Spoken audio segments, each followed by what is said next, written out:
Hello friends, welcome to IICS platform. आज है 6 जुलाई और 6 जुलाई के करेंगे हम करंट अफेयर के MCQ। लेक्चर स्टार्ट करने से पहले चैनल को सब्सक्राइब और बेल आइकन प्रेस करना ना भूलें। चलो lecture start. First question, who was appointed as a new principal spoke person of government. देखो, यूनियन गवर्नमेंट का नए स्पोक पर्सन बन गए हैं और इनका नाम क्या है? तो इनका नाम है दोस्तों धीरेन्द्र के ओझा। धीरेन्द्र ओझा इनका नाम है और ये स्पोक पर्सन है, स्पोक पर्सन। और ये क्या करता है स्पोक पर्सन? जैसे मीडिया में बोलना या गवर्नमेंट के फेवर में कुछ भी बोलना मीडिया में, या कुछ पॉलिसी बताना गवर्नमेंट की, that is a work of government spoke person. और यूनियन गवर्नमेंट के स्पोक पर्सन बने नए, जिनका नाम है धीरेन्द्र ओझा। ठीक है, चलते हैं अपन नेक्स्ट क्वेश्चन पर। नेक्स्ट क्वेश्चन है दोस्तों, who was appointed as a new chief justice of Punjab and Haryana high court. देखो, पंजाब और हरियाणा हाई कोर्ट के नए चीफ जस्टिस बन गए, जिनका नाम है जस्टिस सील नागू। अब ये सील नागू पहले कहाँ थे? तो ये दोस्तों एक्टिंग चीफ जस्टिस थे। ये acting chief justice of MP, Madhya Pradesh के एक्टिंग चीफ जस्टिस थे। अब चीफ जस्टिस पूरे बन गए, अब एक्टिंग नहीं है। अब पूरा प्रभाव ले लिया है किसका? पंजाब और हरियाणा के हाई कोर्ट का चीफ जस्टिस बन गए हैं। Clear clear. चलते हैं अपन नेक्स्ट क्वेश्चन पर। नेक्स्ट क्वेश्चन है दोस्तों, who was appointed as a new acting chief justice of Madhya Pradesh. मैंने अभी क्या बताया प्रीवियस में कि अभी जो एक्टिंग चीफ जस्टिस थे मध्य प्रदेश के, acting chief justice of Madhya Pradesh high court, वो थे seal Nagu, justice seal Nagu. और वो चले गए कहाँ पर? वो बन गए चीफ जस्टिस कहाँ के? वो पंजाब और हरियाणा हाई कोर्ट के चीफ जस्टिस बन गए। अब मध्य प्रदेश का भी नया एक्टिंग चीफ जस्टिस बनाना पड़ेगा। तो अभी एक्टिंग चीफ जस्टिस बन गए Sanjeev Sachdeva. Sanjeev Sachdeva acting chief justice बन गए किसके? मध्य प्रदेश के। इसी के साथ चलते हैं अपन नेक्स्ट क्वेश्चन पर। नेक्स्ट क्वेश्चन है दोस्तों, what is meningoencephalitis recently seen in news. देखो, ये एक अमोइबा से होने वाली बीमारी है। एक अमोइबा आ गया है केरला स्टेट में, कई सारी मौत या 3 या 4 मौत हो चुकी हैं बच्चों की, जो कि अमोइबा, ये अमोइबा के कारण। और ये बीमारी करता है कौन सी? जो ब्रेन ईटर है। ये अमोइबा क्या है? ब्रेन ईटर है। और ब्रेन ईटर, अब सर ये पाया कहाँ जाता है जिससे हम प्रिकॉशन ले लें? तो देखो, ये पाया जाता है दोस्तों जो फ्रेश वार्म वाटर है उसमें ये पाया जाता है अमोइबा। और ये हमारी नोज के जरिए, नाक के जरिए हमारे बॉडी के अंदर चले जाता है। देन आफ्टर ये ब्रेन के अंदर जाता है और ब्रेन को ईट करने लगता है, जिससे बच्चे की या पर्सन की मृत्यु हो जाती है। तो ध्यान रखें, स्विमिंग पूल में आप जाते हो, स्विमिंग पूल के अंदर केयर से नहाएं। अगर आपके अंदर उसके अंदर अमोइबा वाला पाया जाएगा, आपकी बॉडी में चला गया, तो कुछ डिफिकल्टी हो सकती है। अब मेन क्वेश्चन बनता है कि सर ये बताइए कि इसमें सिम्टम क्या क्या दिखते हैं। तो दोस्तों, इसमें सिम्टम होता है, सबसे पहला जब ब्रेन ईट करेगा तो हेडेक होगा, देन आफ्टर आपको वोमिटिंग होगी, देन आफ्टर नोजी होगी, देन आफ्टर फीवर होगा। ये सारे सिम्टम आपको दिखेंगे। क्लियर। चलते हैं अपन नेक्स्ट क्वेश्चन पर। नेक्स्ट क्वेश्चन है दोस्तों, Orissa state government decided to change MBBS study into it regional language Oriya and set up 22 member committee headed by whom. देखो, क्या है, जो उड़ीसा के नए चीफ मिनिस्टर बने हैं, जिनका नाम है मोहन चरण मांझी। ठीक है, इन चीफ मिनिस्टर ने एक डिसीजन लिया है कि जो MBBS की पढ़ाई है, उसकी पढ़ाई पूरी उसके रीजनल लैंग्वेज, जो उड़िया वहाँ की रीजनल लैंग्वेज है, उसमें ट्रांसलेट कर दी जाए। What I means, Orissa language में, उड़िया लैंग्वेज में पढ़ाई होगी इसकी, अब MBBS की। देन आफ्टर क्या है, इसके लिए इन CM साहब ने एक कमेटी बनाई है, जो कि 22 मेंबर की कमेटी है, 22 मेंबर की कमेटी है। और उनको हेड करेंगे ये हमारे मनास राजन साहू, मनास राजन साहू। और ये कमेटी रिकमेंड भी करेगी जो MBBS की बुक है, MBBS की बुक है, उनको ट्रांसलेट करने में into Oriya language, Oriya language. और आप जान रहे हो ये उड़ीसा की लैंग्वेज है। और कई सारी स्टेट ने डिसीजन लिया, जैसे मध्य प्रदेश सरकार ने डिसीजन लिया था कि हिंदी लैंग्वेज में भी MBBS की पढ़ाई कराई जाएगी हमारी स्टेट के अंदर, और ये डिसीजन पे अमल भी किया जा रहा है मध्य प्रदेश के अंदर। तो उड़ीसा ने भी यही देखते हुए ये डिसीजन ले लिया। नेक्स्ट क्वेश्चन दोस्तों, which bank publish financial stability report. देखो, FSR रिपोर्ट कौन निकालता है? तो आप देख पा रहे होंगे रिजर्व बैंक ऑफ इंडिया निकालती है। अब इस रिपोर्ट में क्या होता है, ये हाफ ईयरली निकलती है, मतलब साल में 2 बार ये रिपोर्ट आती है, साल में 2 टाइम्स आती है, 2 times annually. Then after it show, report क्या दिखाती है हमें, it show instability of financial sector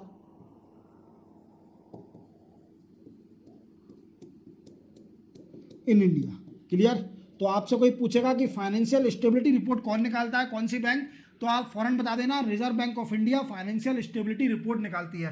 very very important question, very very important, याद रखना, बहुत इंपॉर्टेंट है, क्योंकि लोग बाग कंफ्यूज हो जाते हैं आईएमएफ, वर्ल्ड बैंक और आरबीआई में, और ये फाइनेंशियल स्टेबिलिटी रिपोर्ट निकालती है आरबीआई। याद रखोगे? चलते अपन नेक्स्ट क्वेश्चन पर। नेक्स्ट क्वेश्चन दोस्तों, who become a new PM of Dutch country. देखो डच कंट्री के नए पीएम बन गए हैं, उनका नाम है अपना Dick स्क्रॉफ।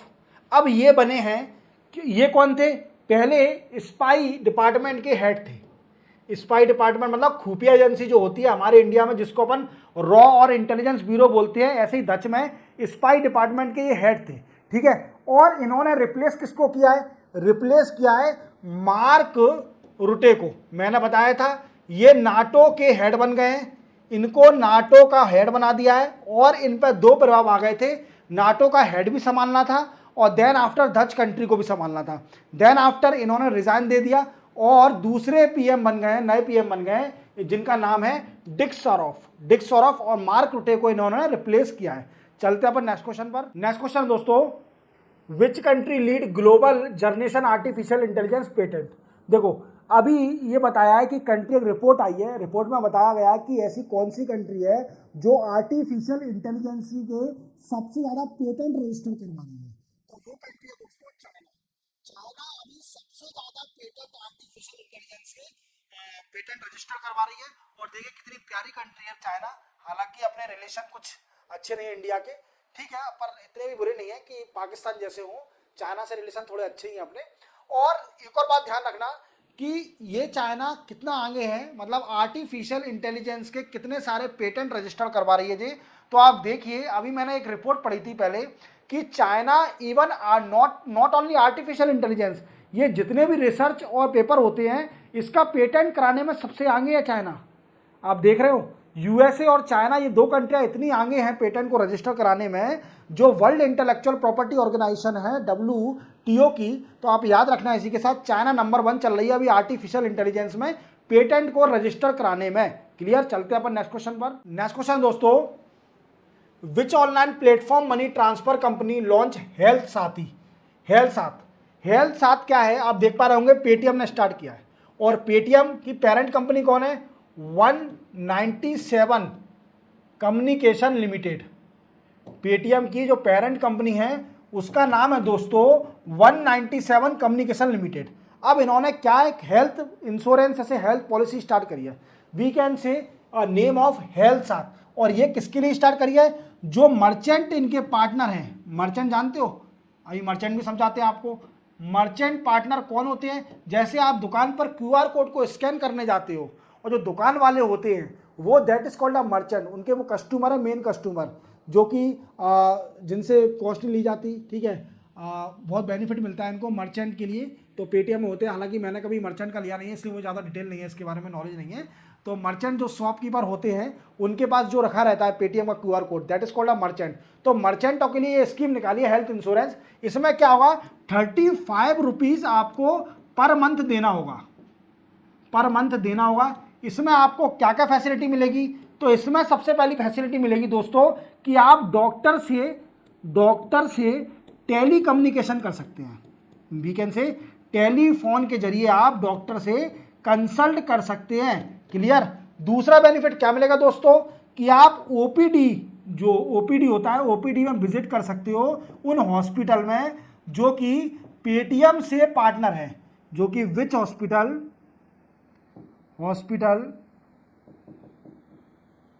Partner with in Paytm से जो पार्टनर हॉस्पिटल है उसमें OPD आप विजिट कर सकते हो।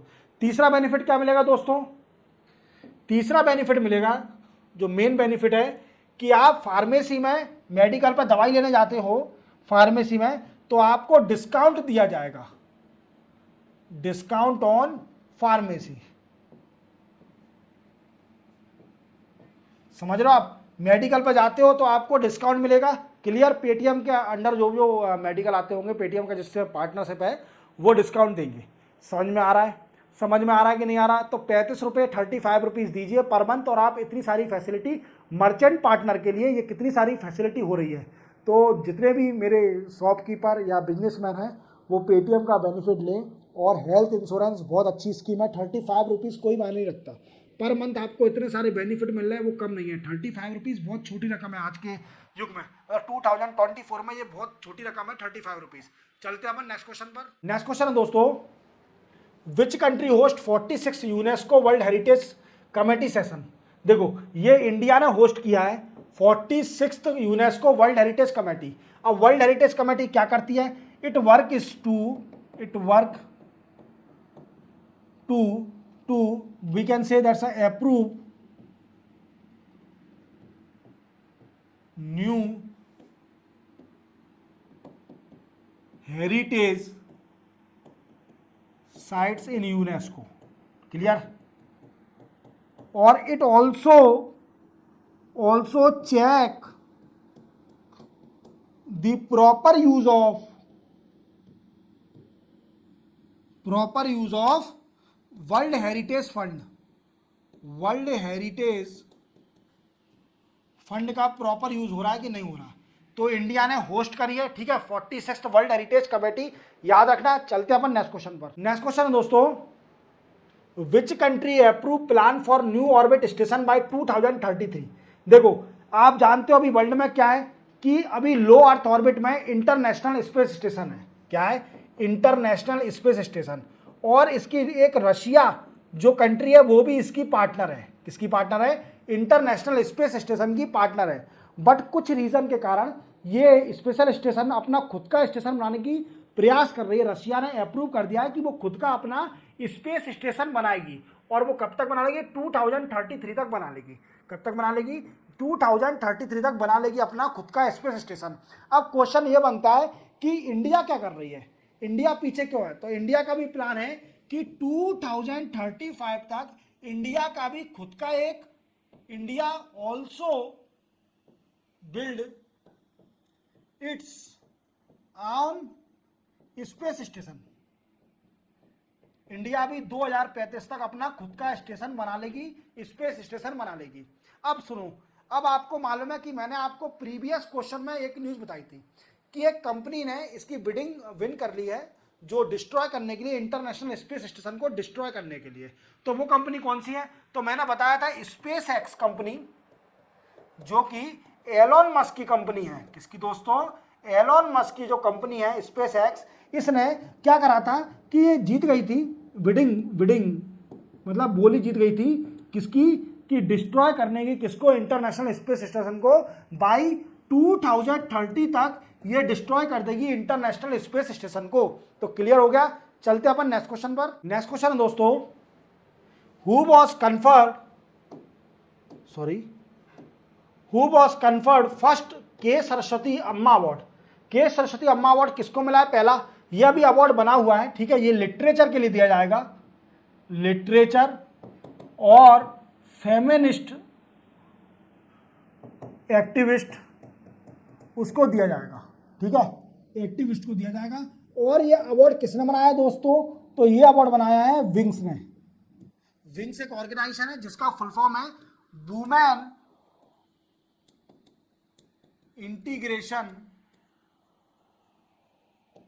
Integration and growth by sports. ये विंग का फुल फॉर्म है, ठीक है। ये अवार्ड, पहला अवार्ड मिला है दोस्तों पी गीता मैम को। और ये कौन है? ये literature writer, feminist activist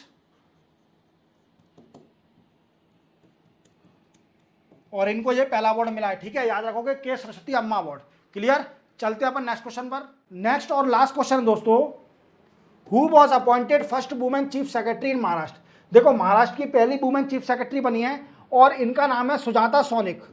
Sujata sonic, देखो ये मैम है, ये पहली चीफ सेक्रेटरी बनी है महाराष्ट्र सरकार की। तो महाराष्ट्र स्टेट की पहली chief secretary, women chief secretary Sujata ma'am बनी है और ये 1987 बैच की आईएएस ऑफिसर है। 1987 बैच की आईएएस ऑफिसर है, याद रखना सुजाता मैम का। ये पहली वुमेन चीफ सेक्रेटरी बनी है कहाँ की? महाराष्ट्र की। तो इसी के साथ 6 जुलाई के करंट अफेयर के एमसीक्यू कंप्लीट होते हैं। मिलेंगे हम कल 7 जुलाई के नए एमसीक्यू के साथ। और चैनल को सब्सक्राइब और बेल आइकन प्रेस करना ना भूलें और हमेशा वीडियो पूरा देखें जिससे आपकी नॉलेज एक्सपांड हो। तो मिलते हैं अपन कल, तब तक के लिए जय हिंद।